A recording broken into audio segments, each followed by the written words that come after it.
Hello, everyone, and welcome to the July 2026 edition of the NOAA Drought Seminar Series. The NOAA Drought Seminar Series is a recurring monthly event dedicated to drought monitoring, prediction, and predictability. The seminar's primary objective is to establish a focused platform where national drought research, operational, and user communities can exchange the latest tools, research findings, and risk reduction activities. The seminar is organized by myself, Andy Hoyle, of NOAA Research's Physical Sciences Laboratory, Hylan Wang of the NOAA National Weather Service Weather Prediction Center, and Viva DeHeza of NOAA Research's National Integrated Drought Information System, the program behind drought.gov. Today's speaker is Dr. Jeff Becerra. Jeff is a professor and serves as the chair of the Department of Environmental, Earth, and Atmospheric Sciences at the University of Massachusetts Lowell. Jeff's research is focused on the complex integrated processes across weather, climate, water, and ecosystems, with specific attention directed toward precipitation extremes and associated impacts. This includes droughts, flash floods, and pluvial periods, along with the evolution of the planetary boundary layer, surface-atmosphere exchange, urban-atmosphere interactions, and severe weather, such as heat waves, cold air outbreaks, and cascading events. Jeff joins us to present on flash drought, those that rapidly intensify at subseasonal to seasonal timescales with significant impacts to agriculture and water resources, along with the increased propensity for heat waves and wildfires. His presentation will cover a wide range of topics for flash drought, including their physical processes, characteristics, and predictability. Thank you for joining us, Jeff, and please begin. First of all, thank you. I just want to express my gratitude for the opportunity to visit with you today, to talk about this very important topic. At least I believe so, but I think there are many in the community and in the drought community that, and for those who have a vested interest in drought, really kind of have this new topic or newer topic in the world of drought called flash drought. And it's an opportunity I really appreciate and look forward again to kind of giving this presentation and really kind of engaging, hopefully after this presentation and with the overall drought community. So again, thank you to Andy and the committee for inviting me, and it's an absolute pleasure to be here. So I do want to talk about this topic, and I call it the ever-present and growing risk of flash drought in an accelerating hydroclimate, and hopefully it kind of will be able to kind of illuminate what I mean by that as we kind of go through this presentation. But before I even do so, I really do want to acknowledge that while I've been giving the presentation, it is really, there are way too many people to thank, but I have a number of individuals and collaborators that I've kind of listed here that have done a lot of work with me on flash drought over the years. And really kind of want to make sure I acknowledge them. But also at the same time, this work wouldn't be possible without the number of sponsors, including NOAA, but also the USDA, the National Science Foundation, NASA, who have invested in really kind of the work that it's taken to kind of help us to understand the processes and the nuances of this topic of flash drought. And so as we move forward, I want to step back actually and kind of put the broad perspective here on the classical perspective of drought. And I'm really going to kind of, or sometimes this would be called the contemporary perspective on drought progression, where drought is essentially slow evolving, and begins with sort of a precipitation deficit on the meteorological scales, but with time is going to kind of move into with precipitation deficits that's going to have sort of an impact on soil moisture, which may affect vegetation. So we begin to see manifested impacts on the agricultural side. And with time, that would progress into the hydrological areas, whether that's surface water or stream flow or even groundwater can be impacted, especially by long-term droughts over long periods of time. And then eventually that makes its way down to sort of the socioeconomic and political spectrum, in which we feel sort of, in our culture, in our communities, we feel the impacts of drought, the lack of water resources. We may actually feel the remote aspects of drought in one location, where we see prices that might increase, or the impacts on energy production or anything along those lines. So this is sort of the classic perspective of drought progression, and kind of we'll come back to this throughout. But again, it begins with precipitation deficit that essentially cascades through multiple parts of the environment. And again, the sort of the nuance with this is that it's slow evolving, and I think that's one sort of important feature of that is kind of the classic view of flash drought, or sorry, of drought in general. And when we look at drought, we see these types of drought imagery. Oftentimes, and I spent many, 3 decades basically in the southern Great Plains of the United States, and this type of imagery from the Great Dust Bowl, the 1930s, is still very pervasive in how it sort of drought is viewed, meaning that it's got these really cataclysmic almost impacts that occurred, especially in places like Oklahoma, Kansas, and the Great Plains of the United States, where the entire landscape actually for the most part was eventually was really kind of changed. There were obviously multiple levels of impacts, really significant human suffering, and it's really important to note that the largest mass migration of human beings in North America within the last 100 years occurred during this window of time, and it occurred due to drought and the lack of water resources. So again, because of that, the perspective on drought is this sort of large, dynamic, slow-moving sort of feature that has these really significant impacts. And we've done a lot, and we've done a great job even within society to kind of mitigate a lot of these impacts.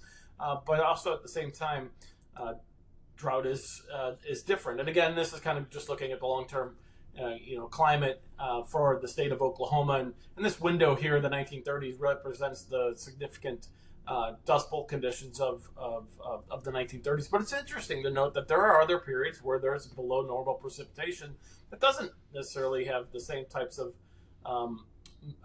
societal impacts, at least from a perspective standpoint. But we do know that the drought of the 1950s was really actually quite devastating across parts of the southern plains. There's also periods of above normal precipitation, which in my opinion tend to be underappreciated, but that's a different story. So as we kind of move forward, I'm going to just make a statement. Not all drought is the same.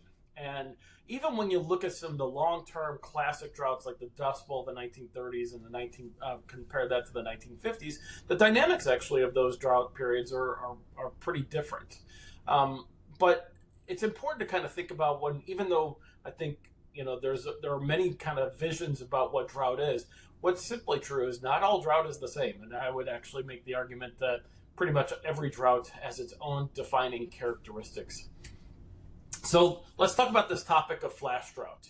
What is flash drought? Well, this was really kind of first termed by Mark Svoboda et al., and this is actually from the original Drought Monitor paper. So if you've ever seen that publication, it actually has a mention of flash drought in it, and really was kind of referred to as the rapid intensification of drought. And between sort of 2002 and sort of the mid-2000s, getting into the 20 teens and beyond, there became a bit more of a focus on this topic. And Jason Otkin had another paper that came out in 2018, again, really kind of looking at this topic as in terms of rapid intensification. And that's a really important characteristic, that this isn't something that is necessarily short-lived. It just is a kind of a set of these types of events that get to the impacts of drought, seemingly get to the impacts of drought much faster than maybe would be expected. And one thing that we did and just happened to do as a scientist when I was in Oklahoma, this is actually a tower camera image from north central Oklahoma near Stillwater, Oklahoma.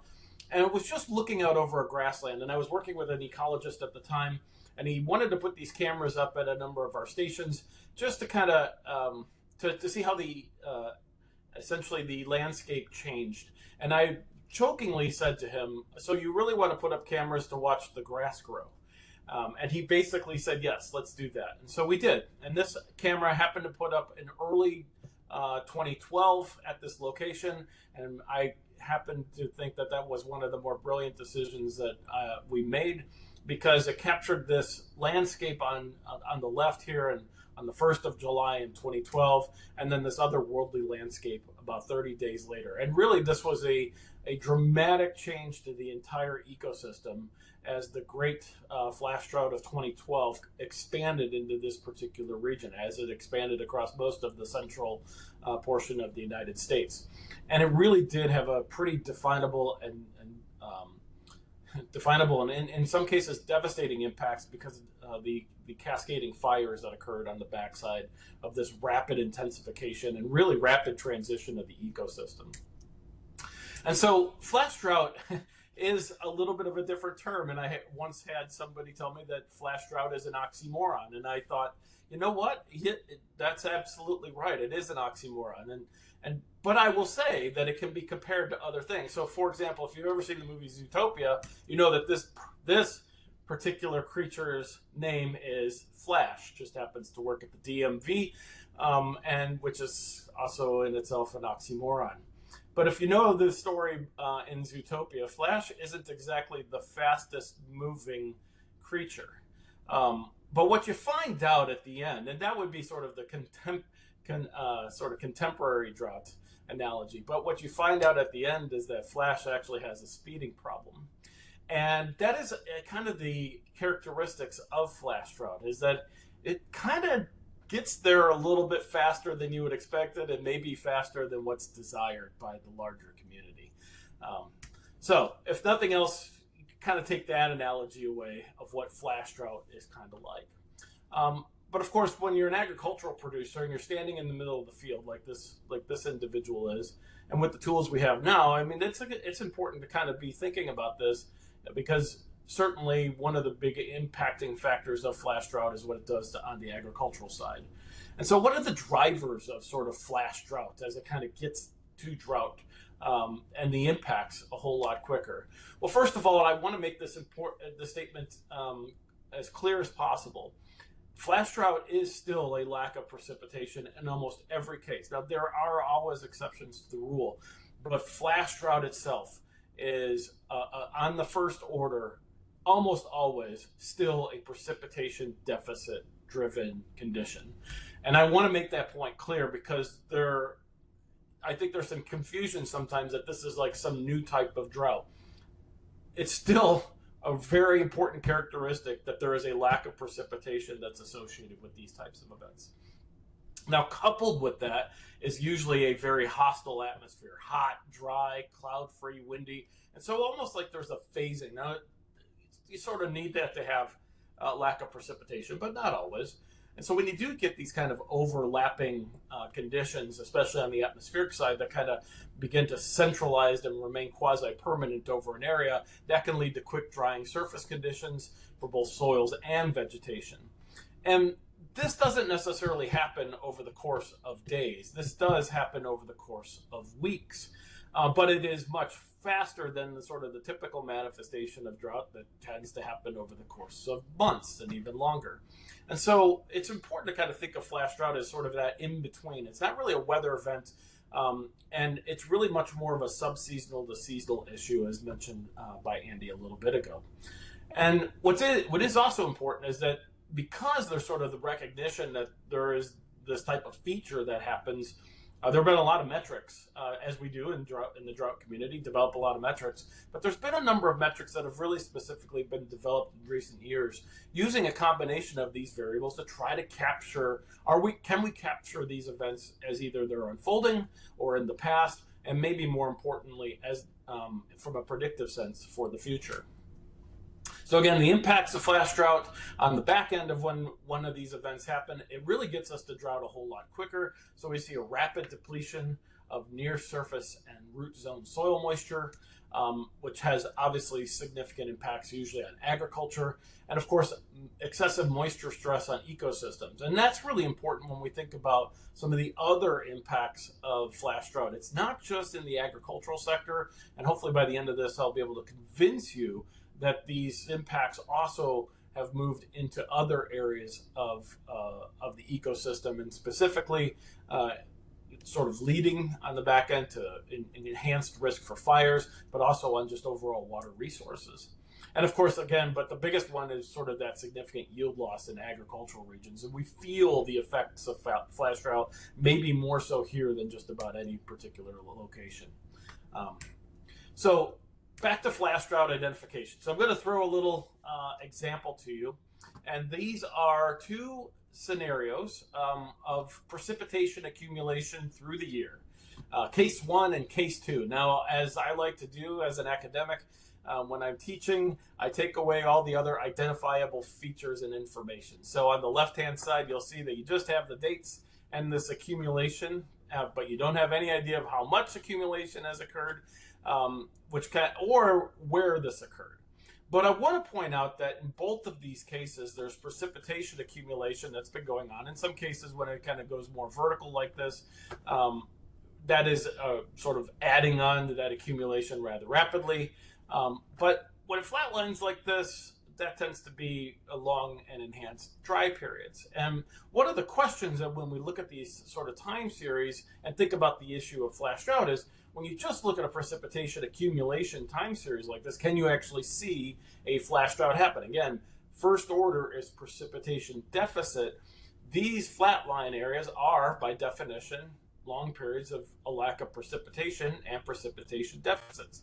So if, can we see, are there flash droughts in either case 1 or case 2? And that's kind of the big overall question. Can we actually determine it? And I will also point out that in both of these scenarios, less than 10% of the rainfall precipitation or rainfall occurred basically over a 30-day window, just like I presented earlier. So again, can we come back to this and say, hey, are there flash droughts that are occurring? Now, in this case, can't really respond, but I'll kind of give you the answer here. Is one thing I did tell you was location, and whether this was multiple locations or not. It's actually one location, 2 different years. And what the important part of this is that this is from El Reno, Oklahoma. It's sort of this blue curve represents the typical conditions that would occur in any given year. In the black line here is actually 2019, which was a very, very wet year across most of the central part and eastern part of the United States. Actually, most of the U.S. I think has probably had the least amount of drought in any year in the last 20, 30 years across most of the U.S. So it was a very, very wet year, and it started off relatively normal, but then high amounts of precipitation accumulation. Now, it did go through a dry period, but it never got back to sort of anything that was what we would consider below normal, and it was above normal throughout the entire period. But you can still have periods of precipitation deficit or lack of precipitation even in wet years. We contrast that with essentially 2022, which started off below normal but actually got right back to normal basically in early June, but then had a long stretch of precipitation deficit, and that actually continued on. And by the end of the year, certainly by the peak of the summer and then into the fall, and by the end of the year, it just remained at a precipitation deficit. In this case, we definitely had sort of long-term drought going on. And again, here's that window that we were looking at for those two, and they both basically have the same precipitation deficit going on. But in the top case, because there was really very little precipitation, or there was plenty of precipitation, that preceded this, it never really transitioned back to a drought period. It was just a dry spell is what we would probably refer to that. But in the case below, where it was kind of at average, but then that long dry period led to some conditions that were much below average. That's where we had a transition case through flash drought and then into a longer term drought scenario. And I wanted to kind of throw this up because this is kind of the important part when we think about drought as a coupled land-atmosphere system. So these conditions that are in the environment are working together. Both the atmosphere and the land surface are kind of working their way together. Just in a typical coupled land-atmosphere system, when drought occurs, we definitely see drought development, drought intensification, drought persistence, and drought recovery. We're not going to really talk about these 3 and 4 over here, but you can see the impacts of long-term drought and severe soil moisture depletion. And eventually, we get precipitation back, and ecosystem can and often does recover. But it's in this development phase that we see sort of these initial atmospheric anomalies that become really important, either through the lack of precipitation or the development of a hostile atmosphere, or both kind of happening. And that really, begins to remove water from the terrestrial surface, from the land surface, through vegetation, through soil moisture, evaporation, transpiration, and the combination between the two. And eventually there's a feedback process that really can ramp up as the temperatures go up and the vapor pressure deficit and the atmospheric aridity increase. That can actually accelerate this process. So one area that is really important is that a lot of these cases where we see flash drought, there's sort of a land-atmosphere interaction that takes place that allows these feedbacks to really get amplified and really move through the system and sort of quickly evolve into those long-term drought impacts. So land-atmosphere interactions do kind of play a role, and I'll come back to that a little bit more. Now, going back to our case, what's interesting is, again, there was very little droughts in the Southern Plains in 2019, and there was plenty of droughts in 2022. So one thing, and I'm gonna make reference to this particular metric that we've used just as an example. There are a number of alternatives that are kind of along the same line, but basically looking at the evaporative stress, which is basically looking at the relationship between how much water is essentially moving from the terrestrial surface back to the atmosphere, sort of in relationship to how hostile the atmosphere is, how hot, how dry the atmosphere is, and the demand for water from the terrestrial surface, sort of that ratio, and then standardized as a function of location and time of year. We can use tools like this to identify periods where we see this, the standardized values in the case of what we call Caesar, decreases in the standardized evaporative stress ratio lead to essentially drier and warmer conditions, and increases lead to wetter and cooler conditions. But what's interesting is we can actually sort of look at how these couple of areas where there's a kind of a hostile atmosphere that begins to interact with the land surface. And that's really the important part here. Is I mentioned the sort of land atmosphere interactions part. ET really defines a lot of the processes that are, it's not all of them, but it really kind of encompasses a lot of the processes that are occurring in the land surface, where the PET is really kind of the overlying atmosphere and how hostile it is. So inherently, a lot of these flash drought events sort of take on these characteristics of a coupled system. Now, in 2020, we're going to look at some examples. This is sort of the one of the more sort of well-known flash drought examples. And basically in May of 2012, most of the central part of the U.S. was either drought-free. There might have been some dry areas, but mostly drought-free across most of the central U.S.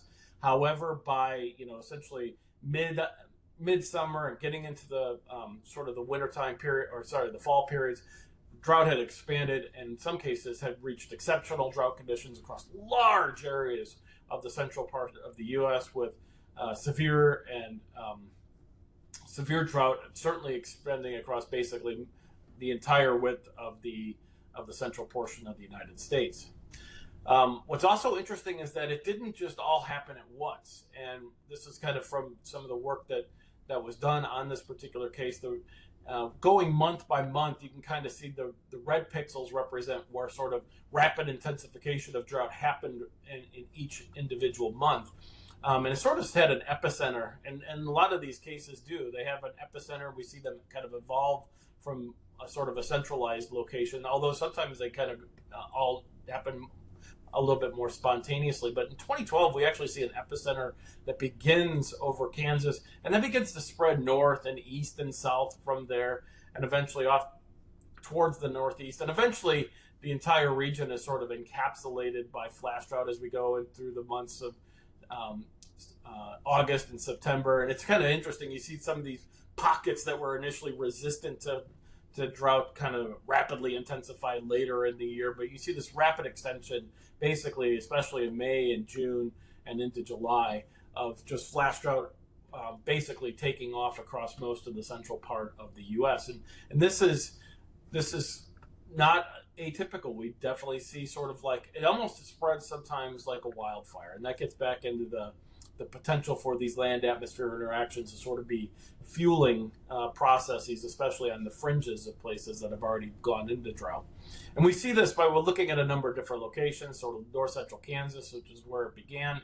But if we look at places like central Oklahoma or north-central Oklahoma, north-central Missouri, that kind of happens a little bit lagged maybe from the north-central Kansas. And we get into Nebraska, it's really more of a June event. West central Iowa, it's really kind of getting into July, and then even parts of like southeast Minnesota, we see all these drop-offs in the evaporative stress happening basically at different intervals. Again, kind of leading to these things don't all happen at once. We often see an evolution of these types of events as they move forward in time.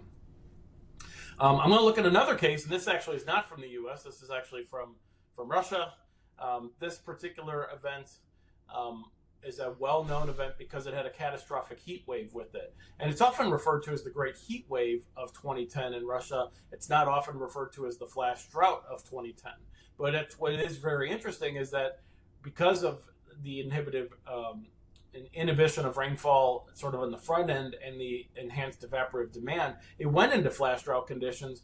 And then we saw severe soil moisture depletion, which preceded the heat wave. And I think that's kind of the important part, is that we saw this sort of flash drought development, excessive vegetative stress, and then precipitation and moderation of heat wave development. And if you really look at the heat wave that caused a lot of significant impacts across parts of Russia, that was preceded pretty significantly by the overall flash drought conditions. And it wasn't the heat wave that caused the flash drought. In many ways, the flash drought came first. And eventually we saw, significant increased human mortality, a lot of wildfires that led to air pollution, and eventually, because of some of the agricultural impacts, the export ban on wheat out of Russia during that particular point in time. And again, that was kind of a real catastrophic event, especially from a human mortality standpoint. This particular event had over 11,000 excess fatalities compared to sort of normal conditions. So that kind of gives you an idea of sort of what happens sometimes when we get these cascading events from flash drought into heat wave types of scenarios. Another example that gets back to the U.S. is sort of the south central U.S. We actually had a kind of an interesting case in this part of the U.S. where there was actually multiple events. So we saw a flash drought event, and then we actually had a real truly definable recovery period over the course of about 2 months, and then a secondary period happening both in the same place. And this is kind of a very rare event, but it is an interesting event because of some of the impacts it had. But we often, again, not all drought is the same. This was actually kind of a flash drought recovery, flash drought sequence that happened in this particular region. And of course, as I mentioned, there are like these two main events, one happening in June and the other one happening in September, with a recovery period in between. What is also interesting about this is that there were some interesting conditions. We actually saw the vegetation conditions actually decrease and then recover and then decrease again at a lag compared to the overall flash drought, which is really interesting to actually, see these types of features become so manifest in the terrestrial system. The terrestrial system does respond, maybe much faster sometimes than we would give it credit for, and we actually definitely saw some impacts in the terrestrial system. And I'm going to really make mention of this, and this is actually a stream gauge river flow, Mississippi river flow, and this is a gauge that was in the southern portion of Mississippi, on the Mississippi River. And what is interesting is that, in these areas, these timelines of defined flash drought, we actually did see essentially river flow decrease pretty substantially across, essentially on the Mississippi. We actually saw it recover during the recovery period, and then a secondary that secondary flash drought actually took it down very close to this critical red line. And this critical red line is the minimum operating limit on the Mississippi. And that's where they shut off barge traffic. And this happened obviously in 2022 when we were having supply chain issues already in the United States coming out of COVID. And this absolutely contributed to reduced river traffic on the Mississippi. But one of the interesting aspects of this is that these flash drought events had very real and very timely impacts on the hydrologic system. And I think that's something that we're starting to really the scientific community is beginning to explore, is that these impacts aren't just limited to agriculture. And I was probably one of those at the front end of this that was agriculture. But we are seeing that this actually has much broader impacts to the breadth of the hydrologic system. And that's really important when we start thinking about how do we manage the conditions for flash droughts, how do we monitor, and what do we do into the future. We can look at this from a climatological perspective. So now that we have enough of the knowledge of how these events unfold, we can go back into our past data sets and look. This was kind of some early work that was done by Jordan Christian along those lines. And this has kind of resonated in a number of different areas, that oftentimes we see these flash drought conditions happening in basically what we would define as transition zones between, say, like the humid east and the sort of more arid west. In those transition zones, there's an interesting land-atmosphere coupling process that can happen in these transition zones. They become a little bit more sensitive to features like flash drought. And we definitely see that not all flash droughts happen in these areas, but there's a higher propensity for flash drought conditions to happen in the Great Plains and obviously in the sort of the central part of the U.S. Of course, this north central part in extension is really important because of all the heavy agricultural use across these regions. Of course, actually even down into the southern Great Plains, we know that there's significant impacts there. There's also interesting impacts in the Mississippi abatement area and along the eastern coastal plain of the U.S. This has kind of been seen in a lot of different areas and through a lot of other metrics, but again, not all drought is the same and not all flash drought is the same. So timing of these events and when they begin actually changes as you go, sort of looking at the long-term climatology. Say from the central part of the U.S., where it kind of makes sense that June, July, and August are more sensitive time windows.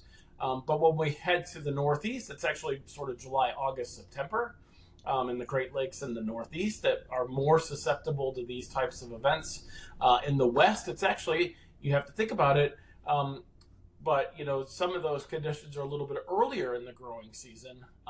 But part of that is because of the way that the overall hydrologic cycle as a different, there's a higher propensity for excessive precipitation in sort of the winter months, and on the tail end of that, we can get these flash droughts to develop if there isn't as much precipitation. In the West, we see them earlier in the year and earlier in the growing season. So again, not all drought is the same. And so flash droughts in the West occur sort of earlier in the growing season, and flash droughts in the East occur later, and in the middle, they're in the middle.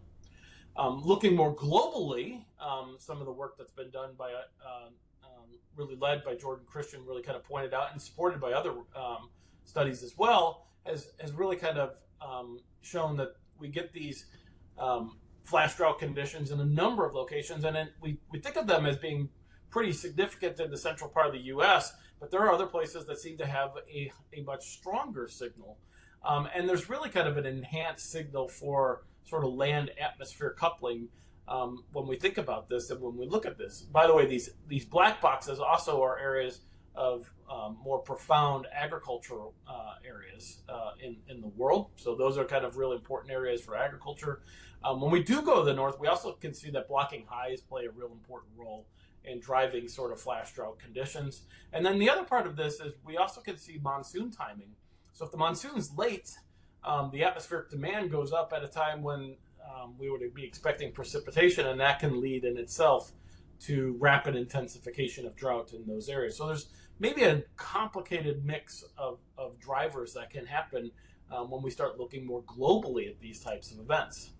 Again, I mentioned that a lot of these black boxes are areas of intense agricultural use, and so that is really important when we start thinking about the implications of this. But also wanted to kind of put this back in reference to sort of what we know about, sensitive areas for sort of this impact of land-atmosphere interactions and sort of regional controls on drought evolution and known areas of land-atmosphere interactions kind of working with drought. When we go back and look at those maps, with the exception maybe the interior parts of Australia, which is pretty arid, but definitely in all these other areas from the Indian subcontinent to the Sahel region, across portions of Europe, the Amazon, and that part of the central U.S., these land atmosphere feedback mechanisms are well known and well established, especially as related to drought. And it's not a surprise that we see that flash drought happens in a lot of these areas, or maybe more prevalent in a lot of these areas.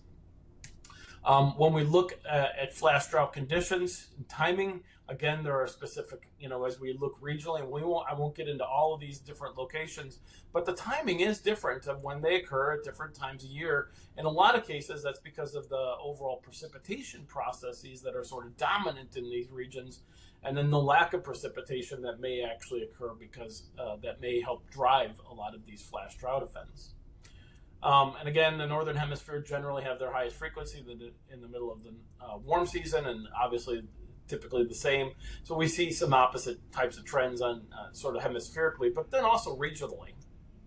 One other important part is when looking at sort of the long-term trends, and again, this is a different study by Jordan Christian when he was looking at some of the different trends of flash drought. Also pointed out there are places where flash drought, the overall frequency of these events seems to be increasing, but there are also places where it seems to be decreasing. So it's not necessarily increasing everywhere. There are places like including places like the Indian subcontinent, parts of the east part of the Rift Valley region of Africa, northern Australia actually have sort of negative trends in overall evolution. So flash drought isn't necessarily one of those things that's increasing everywhere, even though the climatology sort of leans that way. And that's, again, points to the regional characteristics as being really important. Thought I would throw this in here. This is a sort of something else that we've been working on recently, is to use sort of satellite remote sensing as an opportunity to kind of look at flash drought. And because it's higher resolution, we can see higher resolution features. And one of these is in a case that we were looking at, where we could actually see different characteristics of forested areas versus grasslands, as well as how the flash drought sort of evolved maybe more in April in the western part of the state of Oklahoma, and later on into May, June. But then the forested areas were able to kind of hang on because they had access to deeper water, but eventually they also rapidly transitioned from a vegetative standpoint into those flash drought conditions. So with all of our tools, we could kind of look at the new sort of the characteristics of flash drought in new ways and really get into high resolution features of being able to sort of see these features and then understand them from a climatological perspective. There's and again, this is I thought this was kind of a great study that was published recently by Wan et al., really kind of pointing that there's a sort of global transition in droughts and historical drought trend ratio from sort of these conventional droughts to flash droughts. We're definitely seeing an increase, meaning drought development maybe is probably a better way of putting it, but drought development is favoring more rapid intensification than it ever has before. And we're sort of being pushed closer and closer to a sort of a tipping point towards just simply rapid development for drought, which, when we think about that, has impacts obviously on all sorts of water resources and ecosystem issues, and agriculture, of course, as well. More recently, we did another study looking at trends, especially over agricultural zones in flash drought development, looking at sort of historical trends, and then applying using CMIP6 simulations into the future. And what is interesting is just about wherever we looked, even places like India and the Great Rift Valley and other locations where there have been some negative trends in flash drought development, what we see going forward into the future is basically just about everywhere we are seeing a greater trend that sort of kind of aligns with the Wan et al. Study of flash drought development. Now, this is over agricultural zones specifically, because we wanted to understand, and when we look at this from a continental standpoint and croplands experiencing flash drought, basically just about, if we look at the worst case scenario, but even the other, the more basically the 4.5 and 2.6 types of scenarios, we do see that basically just about everywhere, flash droughts is the number of them, the frequency of occurrence is going to increase, and we see some of these increases could be quite substantial across multiple areas, especially over agricultural zones, which again, that becomes a big issue when we start thinking about water resources. So I want to kind of close with some final thoughts. I kind of showed this image before. One of those important points to make is really we tend to think of flash drought as being an agricultural standpoint where we see it in the vegetation impacts, but there's growing evidence again that there's sort of a much more significant impact on water resources in that hydrological drought than we thought before. So essentially we're really kind of narrowing down that transition time, not just from meteorological drought to agricultural drought, but the whole drought window is sort of narrowing from a timing standpoint in terms of how fast we see those impacts beginning to play out. Going back and looking at that 2022 case, one thing we also did with that particular study is look at a number of the different ensembles in the subseasonal, the seasonal forecasts that were generated by the ECMWF. And what was interesting is when we actually looked from a predictability standpoint at how many of those ensemble members, and there were 51 of them that actually predicted flash drought, it was only about 20% actually were able to correctly simulate the flash drought conditions during the 2022 case for either flash drought event 1 or for flash drought event 2. So that's good, I guess, but that also means that 80% didn't. And what was interesting was that when we looked at the main discriminator between those simulations that successfully simulated flash drought versus those that did not, was how those models handled soil moisture. If the soil moisture decrease was consistent with the observations and the conditions that we saw that actually did occur, those members were able to actually successfully simulate flash drought. Those that did not were not able to, had a slower drying trend, so to speak. And that's actually a really good place to sort of look, because we know that there are some real challenges from the predictability standpoint of simulating these and forecasting these events. One of the keys seems to be really spending time maybe understanding why or why not soil moisture is correctly simulated during these types of events. And it really, I think, gets back to this important point. So this is just a different, there's a lot of information on this image. It's kind of a fun image I've created to kind of show soil moisture threshold during drought intensification. But what's important is initially, as drought can kind of get going, the atmosphere becomes more hostile. Actually, the initial response by the land surface is actually increased evaporation and increased water uptake. Now, eventually, and that might actually slow it, because evaporation is actually a cooling process, and that actually kind of has a counterbalance to slowing some of those initial drought impacts. But there's a point at which it reaches a threshold, and that no longer exists, and that controlling factor, because of the water, is essentially removed from the land surface. Now there's very little ET, and we get a kind of a reinforcement back towards higher warming of the surface, drier atmosphere, which then kind of feeds back. And there is a kind of a threshold window in a lot of these different ecosystems, and it's different depending on location, the hydroclimate that exists, the vegetation that exists in those locations. But there's kind of a threshold that happens, and when we look at the models in the future, are they actually getting to that threshold fast enough for that particular location, for that particular ecosystem? Because once that threshold is sort of reached, that's when these rapid intensification and feedback processes can kind of really get going and really accelerate flash drought. So again, back to this land-atmosphere interaction perspective, one of the things that we might actually have to take a look at from a predictability standpoint is, are the land-atmosphere interactions in these events being captured correctly? Is probably the best way to say it. Additional final thoughts. Essentially, I've mentioned this before, but not all drought is the same, and not all flash drought is the same. I want to take you into, we mentioned 2022 because of the drought conditions that occurred across the south central part of the U.S. and flash drought conditions that developed there.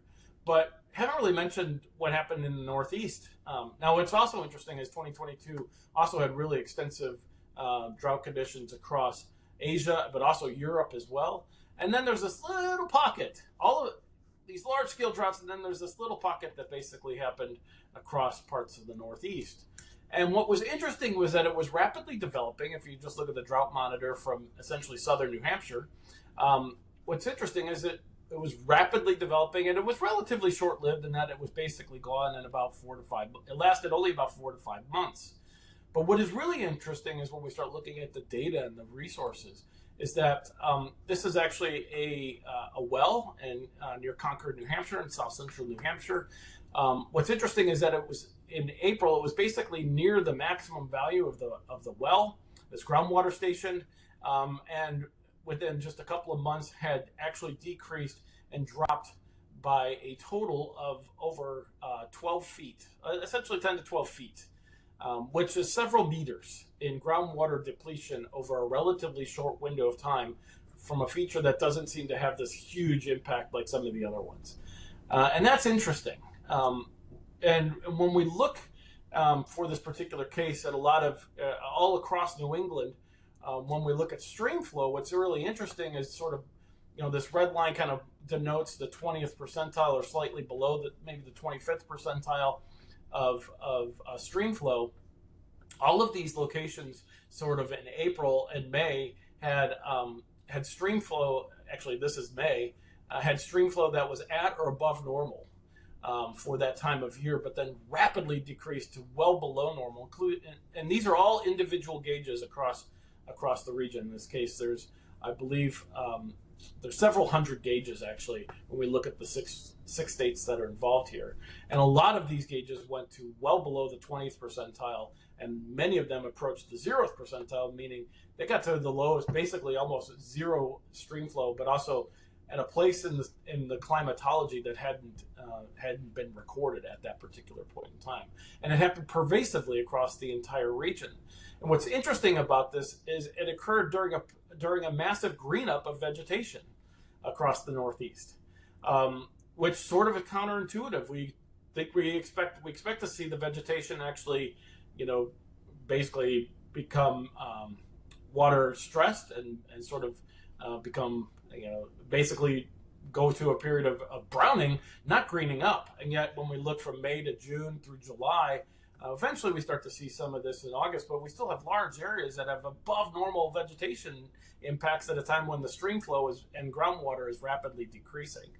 And part of that is, when we went back and looked at like Harvard Forest, we can actually see that the latent heat flux was above normal at a lot of those locations. And so there were some really different land-to-atmosphere interactions that were taking place.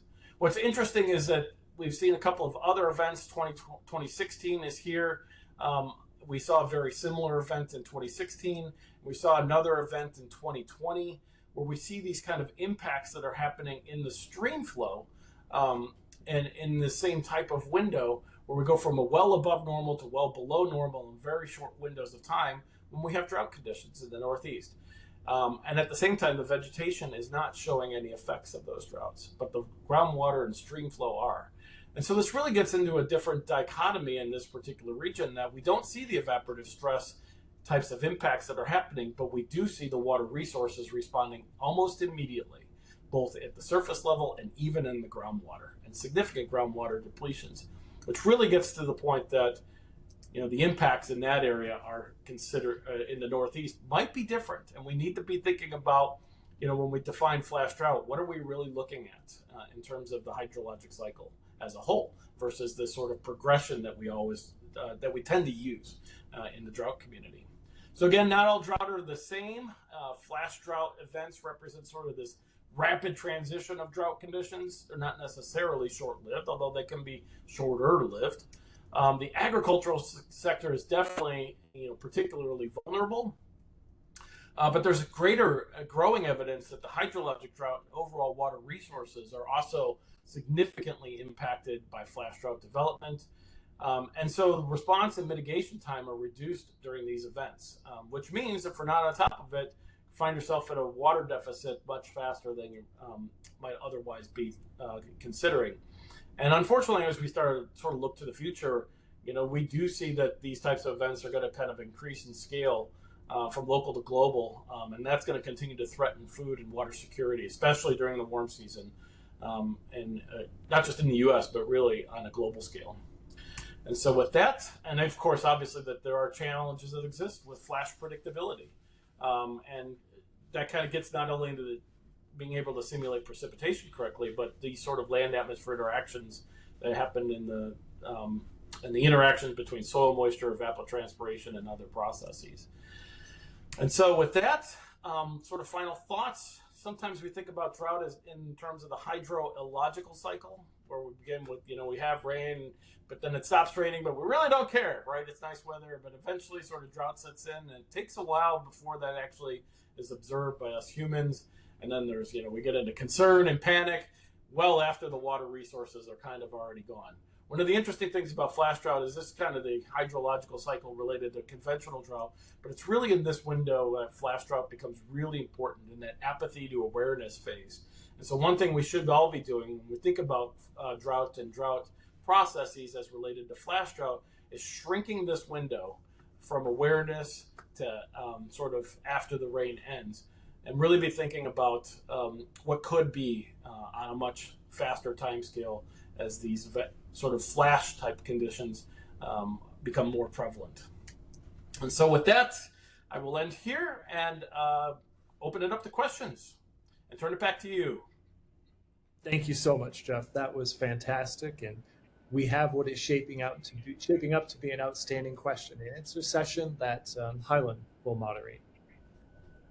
Yeah, thanks, Andy, and thank you again, Jeff, for the excellent presentation. I'm Hannah Wang from Weather Prediction Center at NOAA. So next, I'm just going to moderate the Q&A sessions. So we have a number of questions here. Here's the first question. Are there efforts in attribution of flash drought on stream flow? How much was due to the lack of precipitation versus increased atmospheric demand? Well, that is a really, really, really good question. And broadly, I think I will say this: I think we've been limited in initially even recognizing that flash drought impacts on stream flow, river flow, even existed. Now that's changed. There's been a couple of studies. There's actually a couple of great studies by Sophia Bakar, who really looked at sort of the impacts of these events, especially historically, but also developing some new tools to maybe kind of speed that process up. And one thing I didn't really mention is that we do know that these land atmosphere interactions take place, but what we're seeing, like, for example, in the stream flow issues here in the Northeast, is with the greening up of the vegetation, and essentially this region, and we have to think about different regions too, right? A lot of those regions that we looked at initially for flash drought research were in areas of transition zones. Here in, let's say, like the Northeast and in that focus, we get a lot of rain. Actually, we get a lot of rain in the warm season. We get a lot of rain, period, about 4 to 5 inches on average. And so we get a lot of cloud cover. But during atmospheric demand, when the atmospheric demand goes up, obviously precipitation decreases and we get reduced cloud cover. It's like the vegetation is like, hey, the sun is out, because it's an energy limited area versus a water limited area. And one thing that I think is actually helping accelerate the transition and impacts on stream flow here, and it might not necessarily be the same in other locations, but what is actually seemingly happening here is that the vegetation actually has a feedback of draw of the terrestrial water supply when essentially the solar radiation increases, also plays an important role, because it's basically got an uptake mechanism to take all the water out of the terrestrial surface, which then also impacts the stream flow because the water table is drawn down maybe much quicker than it normally would. So there's a whole bunch of complicated dynamics that are likely taking place. Yeah, thanks so much, Jeff. So here's the next one. I believe your conclusion is that with climate change, we can expect more and increased intensity in flash droughts. Do you have a sense where this is likely to be manifested in areas, or is this global in nature? That's another good question. I think where the places that are probably, there are places that I think we already know are more susceptible to flash drought conditions. There are also places that are likely not susceptible to flash drought conditions, like those that are highly arid. I think the places that are probably we should be thinking about some of them from a more of a concern are places that haven't had them in the past. With a changing climate system, we could see increasing stress. It's interesting, again, back here to the Northeast, as we know that the precipitation in this region is actually increasing with time. But what's also really interesting when we're starting to look at the climatological conditions of this region, and we're starting to see this in other areas as well, is that sort of these temperate areas that have been energy limited in the past are now becoming more susceptible to these types of events in the future. And so I think that's actually somewhere where we could probably expect to see from a normalized standpoint, an overall increase. But it is also important to note that, a lot of these agricultural zones and transition zones seem to be also, and this is supported by a number of different studies, seem to be in this window where as sort of the overall temperature goes up, it kind of feeds those land-atmosphere interactions a little bit faster. And those areas also probably will have a higher susceptibility, even though they already have a high susceptibility now. Thank you. So the next two questions are related to ENSO, so I'm going to ask them together. And also just want to quickly note that we only have like 2 to 3 minutes left. So are double or triple La Ninas coincident with flash drought? And do you see any correlations with the number and the intensity of flash drought and ENSO events? Do more flash drought happen in La Nina years? Very good question. I would say that the correlations have been rather loose and relatively weak, although the drivers of drought just in general increase during La Nina years. And I think that's more well understood. Do we see if the overall environment is more susceptible to just drought and precipitation deficits in general, then it's likely that you will also tend to see a higher propensity and a higher likelihood of events in those conditions. Certainly, if there's, we go back to first order that these are precipitation driven generally and almost universally, anything that's going to have an atmospheric driver that reduces precipitation, like La Nina events, or double or triple La Nina events, that's going to automatically increase the possibility that one of these events will take place, because that's an overarching driver of precipitation deficits. Thank you. So here's the last question, even though we have more questions left, but the next question, do you have any recommendations for how we monitor flash drought, knowing that they behave differently across regions? Yeah, well, first of all, it's for understanding the processes is really important. And as I kind of alluded to, even when we see these types of events, sometimes, and in many cases, sometimes the models don't seem to be predicting them. So, when we think about the monitoring and sort of predictability aspects, every tool that we have is potentially a valuable tool, but it needs to be also in sort of concert with what we know about the regionality. And this really does get back to, and I'm guilty of this myself, is that we really need to look at these from a holistic standpoint with the granularity that they require at the regional scale.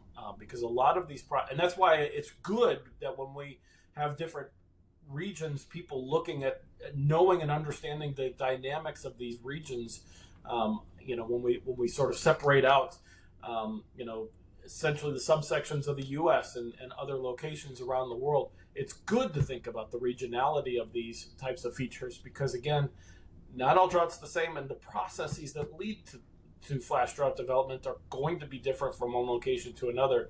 So the interaction between the science, the monitoring, and the predictability are all really important in sort of helping advance our ability to capture these events into the future.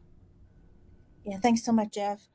We have a few more questions, but in the interest of the time, we're just going to pass them along to Jeff and let him answer offline. And here, thank you again to our audience for your questions, and thanks very much again, Jeff, for addressing these questions and also for the really wonderful presentation. So now back to Andy to conclude the seminar.